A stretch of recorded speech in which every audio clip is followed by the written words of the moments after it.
आपके इंचार्ज अमित शाह जी हैं। डिपार्टमेंट को अमित शाह चलाते हैं, तो फिर उनकी फोटो क्यों है यहाँ पे? लोकसभार विरोधी दल नेता राहुल गांधी पेलेट गन आघात प्राप्त 19 वर्षीय छात्र साहिल लछबंकु नहीं दिल्लीर संसद मार्ग पुलिस स्टेशन रे एफआईआर रुजु करने पहुंची। प्राय 7 ରୁ 8 घंटार निरवच्छिन्न धारणा एवं प्रबल राजनैतिक चाप पर पुलिस शेष में एफआईआर रुजु करथिला।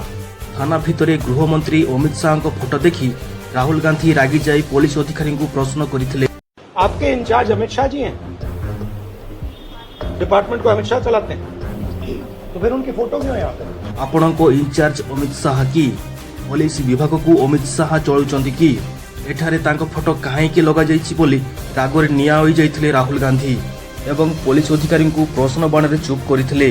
देश में राहुल गांधी अभियोग करथिले जे उपरु निर्देश थिबारु पुलिस एफआईआर रुजु करने को मना करुथिले एवं अमित शाह को अधीन थिबा पुलिस पीड़ितों को काहेकि न्याय देउनाई बोली बर्षिथिले।